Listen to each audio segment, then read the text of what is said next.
Hi and welcome to another episode of the Getting Things Done podcast from GTD Nordic. I am as always Morten Røvik, and as always I'm here with my good friend and colleague Lars Rothschild Henriksen. Dobry den, Lars. Hello, Morten. Good to see you as always, and as always looking forward to recording another episode for our listeners and viewers. If you have not listened to this podcast before, our purpose is to help you learn GTD or become even better GTDers. So we hope that this episode supports you in that. And if it does, we always love to hear from you. And if you're new to GTD, we always recommend you go back and listen to episodes 1 through 6 of the podcast to get the basics of getting things done. So this is episode number 64 of the podcast. And I'm really looking forward to today's topic, which can hopefully really help some GTDers out there. Yes, we dubbed this Worries and How Can GTD Help? As we record this, we are just at, we are still having, the pandemic is still here. And now we have, in addition, we have Putin attacking Ukraine. And for those of you who paid attention, I said Dobry den, which is Ukrainian for hello or hi. So in support of the Ukrainian people, not getting political, but this is, a worrisome topic which plays into today's topic of the podcast. So and we talked about, I don't know if you ever are prone to worrying. Sometimes I catch myself worrying a little about the world and where are we going, and will ever some kind of normal come back? It's like so and I don't know if David Allen says that have your attention on what have your attention. And then he continues with saying, when you have your attention on what has your attention, you will really understand what has your attention. And then digging deeper, that when you get your mundane stuff out of your brain, the really important stuff kinds of shows up. And they might be worried about something, or it could be just something different, more like life-changing something. And I wanted for us to dive a little into this, the thinking of being worrisome and what can we do about that? Does GTD help? And for those of you who don't want to wait until we explain, the answer is yes. And we have some concrete suggestions for you. So, but Lars, we talked a little in pre-show. You never worried. That's correct, I think. Never worry. No, of course I do, like anyone else. I will, of course, worry about some things, especially in these challenging times. But I often, as I was saying, I often find myself, I think, and that probably comes back to the years of the GTD practice, that I will relatively quickly find a way to either, really clarify that worry in the GTD sense and figure out, well, what can I actually do about this? And be really good at either throwing it out and then, or otherwise try to find some small step that I could do to actually move forward. It might not impact the big thing or the actual reason behind the worry, but it will help me feel the sense of control that we all benefit from with GTD. Yeah, so I do this. I have the same as you. Of course, we worry a little when something shows up you don't have control over, especially like the pandemic or Putin. But also, your health. Some person close to you having health problems. Economy. And everything in between that you can worry about. And for those who are in, I have my brother-in-law's wife is from Ukraine. His mother-in-law is in Ukraine right now, in Kiev, and the bombs are there. So of course I worry for him, worry for her, and this, of course, this is, you don't have control over this, and this might even ruin your day. And if you just take a step back, I think the step number one of to deal with worries is to acknowledge that you have one. And that starts with capture. So if you write everything that has your attention down and you have a worry, you write that down as well. When people sometimes when I tell them that you should write down everything you're decided to do something about, that you might want to do something about, or something that you have a worry on. When I say the last, people say, do I need to write that down? Well, if you don't want it to bug you, write it down. And I think that's the first step. And can you take us through the clarify process?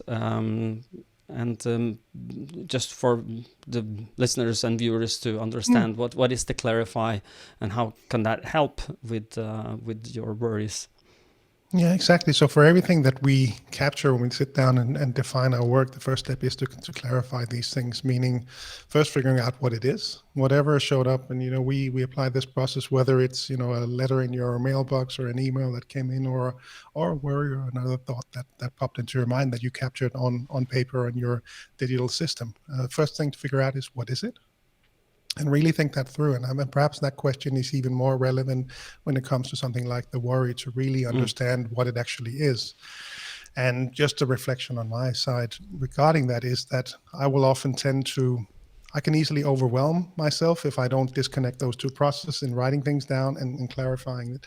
It's so easy for my brain to melt down if I don't disconnect those two processes. So nice to write it down, nice to sit down and then really actually think it through when I'm ready and fresh and awake to do that. So first question is, what is it? Second question is it actionable? So is it something that you can do something about, want to do something about? And really being clear on that decision on whether you say yes or no to that question. And if it's a no question, first option is to trash it, get rid of it. Second option is to archive or reference it, so place it in a system where you can find it again at a later stage. And the last option is to incubate it, meaning to park it on a someday maybe list, for example. And if it is actionable, we have that third question, which is, what's the next action? The next physical, visible action that I would see you take to move things forward. How would you move things forward on this? Would you call someone, email someone, draft a presentation, whatever it might be, identify that next action. And if that takes less than 2 minutes, we like to do it right away, if it's appropriate in the context where you're in. Second option is to consider whether you're the right person to do it. If not, then delegate it. And last option is to defer it, meaning that you will do it at some point later. And last question is there a project related to this? Or are you done with that single next action? Or is there something more that we need to get done about this? And in that case, we also identify the project, meaning the desired outcome. What are you looking to achieve? What does the world look like when you can cross this off your list? That's the questions in the clarify step. Very well explained. Thank you. Well, you did an excellent job. I paid attention. But I want to add a little on the decision-making part. When you make the clarify, is first understand what is it. And if you think about a worry, like I could worry today. See what I have.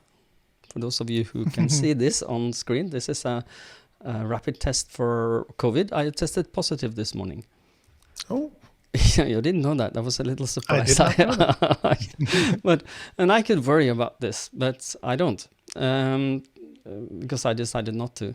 I'm sure I will be fine. I have 3 vaccines, and that's something I've done something about. That when I started having worry about pandemic and COVID-19, I started thinking, what can, is there something we can do? And when the vaccines start coming, I'm thinking that what I can do as both as an individual to protect me, but also protect the ones around me, is to take the vaccines when they are available. So I've done, normal double dose and then a booster after, since I'm such an old person. I did the same as well. Yeah, okay, so you're also old. Thank you for I'm letting also me an off. old person. You let me off the hook. Thank you. No, but so when I don't have heavy symptoms. It's like I'm sure you can't even see that I have something. It just broke yesterday afternoon, night, and I don't feel bad yet. Maybe tomorrow, but hey, I've done what I could. So, but if you go back to the decision-making process, there is that if you have something you decided, well, this is a worry. If you identify this as a worry, when you get it out, and like the what we are in now is the war with Ukraine, or not our war with Ukraine, but the Russians has invaded Ukraine, and they are fighting as we speak around Ukraine, and Putin has pressured us in the Western world. I have put my atomic arsenal in combat readiness, I think is more or less his words. And if you're not worried before he said that, maybe you are worried now. Maybe you didn't know this. I'm sorry if I added to your worries, but this is reality at the moment. And then when you identify, like, I worry for the war in Ukraine spreading or not stopping, something like that. And then you can ask yourself, and this question is that, am I going to do something about it? Or then add a question is that if I'm going to do something about this, you can ask, can I do something about this? No, I can't do something about this. This is a worry. You identify this as a worry. You can't do something about it. Well, maybe you can. Maybe you want to support it, the Ukraine government economically. You can, there's a lot of, maybe you want to donate money to a relief agency that's down there to make help. I don't know, that might be a next action. But if you are not identifying this something you are going to do something about, but just a worry. Our colleague in Finland, Jukka Backman, has something he showed me a few years back. We talked about this back in, I think, 2019 or maybe 2018. He had some challenges in his life at the moment that was worrying him, and righteously so, because there were worrisome things. And he then decided to do something I find fairly genius, is to create what he called a worry list. And the way that he attacked this is, I think that's where we will be able to give people something. And that is, he will then write down what he was worried about. On this list, it's like a sub-list of the someday maybe lists. Or it could be just a separate list, doesn't matter. It's non-actionable. You can't do something about this, not for reference, not for trash, but you're worrying about this. And then you can do... what I found fairly genius is that he added half an hour to his weekly review, where he decided, I will spend 1 hour a week really worrying about this. I will wallow. I will,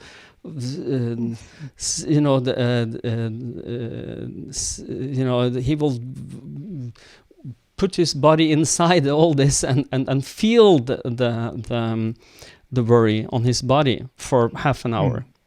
And then when that is finished, and if something surfaces, like there's something I want to do about this or I can do about this, then he will write that down, capture it, clarify and organize it. But if nothing did, he kind of parked that emotions on that list. And then what he said, which I totally believe him, is that when you are then finished with that, you can leave it on the list.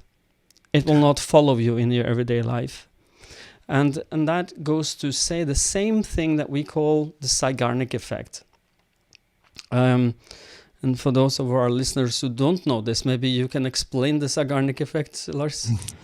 Yes, explainer-in-chief coming right up. Yeah. So the psychotic effect, around, I think, 100 years ago now, back in the 1920s, I believe, the Russian psychologist by the name of Fluma Zeigarnik actually identified this as being, a way our brains are wired, in the sense that we identify these incompletes in our lives, and they tend to take up mental space. And that's really a lot of what we try to do with GTD, is try to get ahead of that process. Instead of these things actually ending up in the back of your head, try to capture them before they end up in there. Because if you don't capture them, then they will tend to just be stored somewhere in your brain, and they will tend to just jump out at you at any given random time, typically when you cannot do anything about them.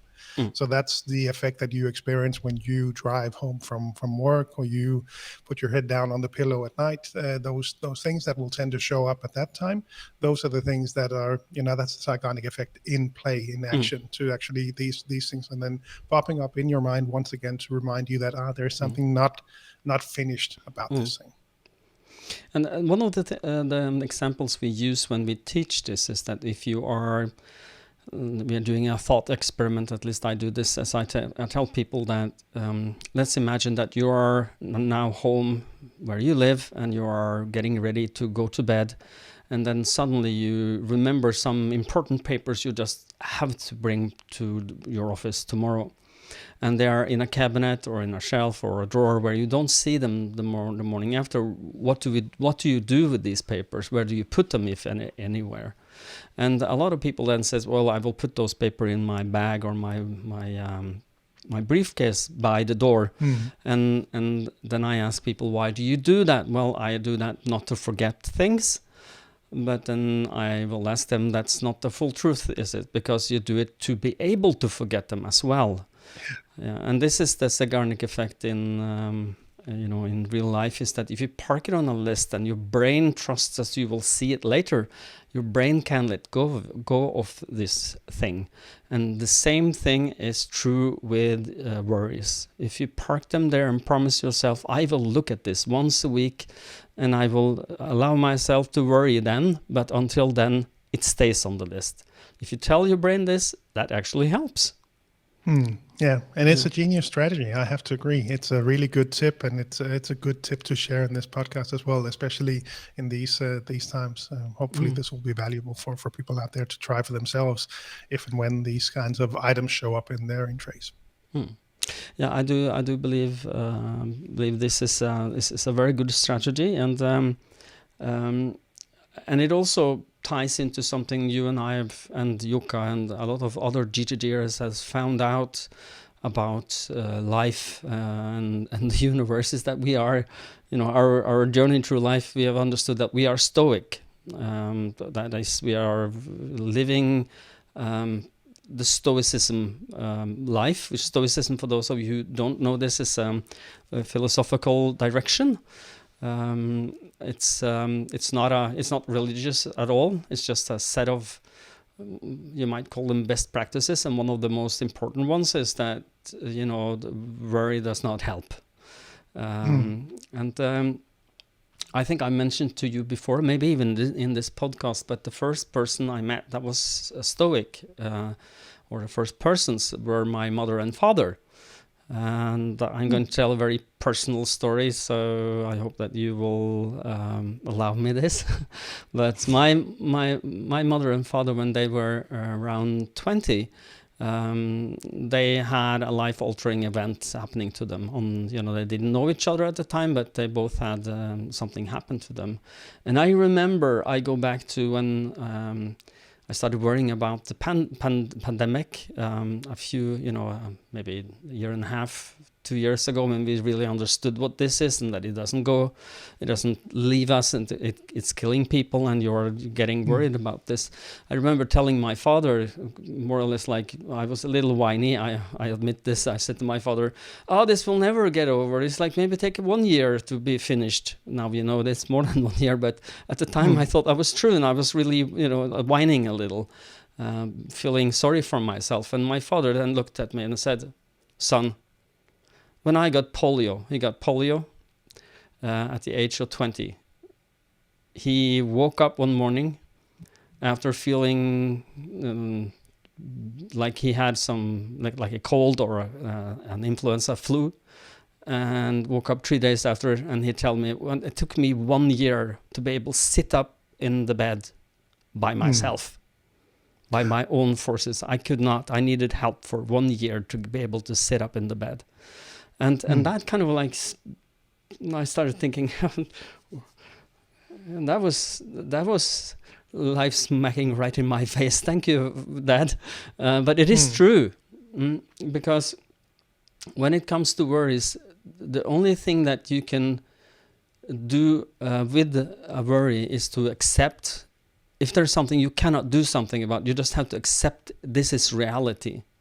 And you have to ask yourself, how can I adapt to this reality? How can I make this the best version of my life, and accepting that this is happening? So imagine you wake up after feeling a little head cold 3 days after, and you can't move. You can't get out of bed. You don't have muscles from your lungs and down. My father was there, and if it continued a little more, he would not be able to breathe, and he would have died. But he didn't. And of course, I'm grateful for that. Thank you, Daddy. You're still around. He's 90 and still kicking ass in his own way. But his Stoicism has helped me, and he don't know what Stoicism is. It's just the way he is. He looked at, okay, imagine that you can't walk ever again. How will you get a job? How will you arrange your life so that you actually have a life? And my father and my mother later, when they met, they hooked up, then married, and then got me at some point. And I grew up with this. This is normal for me to have two parents sitting in a wheelchair, and to accept your reality. I think it's very important just to say that I can't do something about this, and worrying does not help. So what can I do? I can just accept things as they are and try and work around it, find the best solutions. So both my mother and father has rich lives. They are enjoying. My mother died a few years back. My father is still with us, and he's happy. He's positive. He's happy with his life, and he did the best he could with what he had. And I think that's important. We have a saying in Norwegian, I don't know if this is translatable into English, I will give that job to you after. Det er ikke hvordan du har det, men hvordan du tar det. How would you translate that? Yeah, so how you deal, not how things are, but how you deal with them, right? Yeah. So that has everything with your ability to deal with surprise and accept realities as they are. So can we do something about the war in Ukraine? Yeah, maybe something. We can do some, we can make protests. We can support, some efforts for help, relief, or maybe even, you can join up the army. That's maybe not recommended, but Ukraine army. But you can do something. But you have to accept that now this is out of your control, and this is where we are. Does that make sense to you? And it adds perspective as well. Yeah, absolutely. And it adds perspective as well to some of the things that might, annoy you during your day-to-day life. And then these bigger things happen, and hopefully can have a positive impact in that sense, that it helps you put things into perspective. And perhaps in this case also, I do see some things that are inspiring as well, in the sense of how people then deal with them. As an example, we have a GTD in the Danish GTD community who is now organizing these support concerts, for example, to raise money. We see from our Ukrainian franchisee Slava as well, sharing links on how to donate money. I see from my business network roundtable, I see how they, some people are organizing ways to send things and send help in some way. Some people are even driving there themselves to help out in any way that they can. So in some sense, there are some inspiring aspects as well, in seeing how people then deal with them and try to, again, you're not able to impact the war, at least in where most of us are, in the positions that we have and the lives that we have and the networks that we have. But it's seeing how people then try to deal with these things and try to do something about them in the way that they can. Yes. So my suggestion, this is going to be a little shorter episode, I see, because we don't have any more than 23 minutes, but that's not very important to me that we are super long. What I hope that we have accomplished so far in this episode is to give you, the listener and viewer, if you're on YouTube, some idea of how to handle your worries, and that it is actually possible to do something about them, even though you can't do something about what causes the worry. But it is a way to park them so that you can look at it when you want to look at it, and it doesn't, because if you worry too much, that hinders you to get things done, to anything, like take care of your family, do your job, do groceries. If you are overwhelmed with worries, you can't do very much. You will sit in your bed and don't get out. Maybe self-medicate with something. I don't know. Yeah, no, but I think it makes sense that this would be a shorter episode, because I think, this is an episode that is very much directed at what's going on right now and a specific concrete advice in how to deal with it. So hopefully this will help people, try to deal with things in the way that they can do, from their position. And I think the practical tip coming back from Jukka with this worry list, I really hope that this helps some people out there who will benefit from having this kind of list and dealing with it in this kind of way. And there is one thing that is true, is that with this life is just a few truths that we can say. That's that after you're born, you will die at some point. So just get ready for that. If you worry about this, you can't avoid it. Just accept it. This will happen.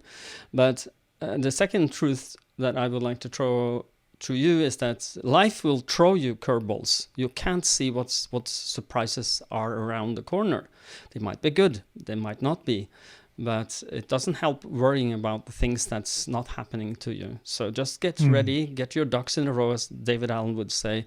Capture everything that has your attention, clarify what it means to you, organize it in a system, and reflect on that on a regular basis, and then do the most important things. And that will keep your head clear, so that if you have a worry, you might identify it as a worry and then park it on a list, as we suggested. And I would like to ask our listeners to share how do they handle worries, if they have some alternative ways of handling worry. That might be inspiring to other people, and I'm sure we will do a listener questions, comments episode next time, or maybe the time after. But at least we have we will be able to lift your ideas into the next episode, maybe. So yeah, no, that's a great tip, and would love to hear from you how you deal with them, and then we can share it. Absolutely agree. Great idea. Okay. So, Lars, will you take us out? Yes, let us wrap up this episode. And we always do that by reminding you to head on over to gtdnordic.com to find the local country websites in the Nordics, because on each of those sites you will find all of the activities that we engage in, speeches, coaching, and seminars, and also the newsletters, articles about GTD, and other offerings in there. If you're outside the Nordics, then gettingthingsdone.com is the place to go to find your local partners. And lastly, we always really hope that you find these episodes valuable. I think especially maybe this one. If this or GTD in any way has made a difference in your life, please consider helping us spreading the message to more people by rating the podcast on iTunes, sharing it with a friend, rating us on Spotify, wherever you listen, wherever that makes sense for you. It really helps with the discoverability of the podcast and helps more people learn GTD, which is why we are here. Indeed. We are nearing 200,000 downloads now, which I'm very happy to say. So it's apparently we've hit a nerve. People are downloading our episodes. This is good, and I hope that we are making your world a little better. So thank you for listening. And until next time, stay safe and stay productive. Bye-bye. Bye, everyone.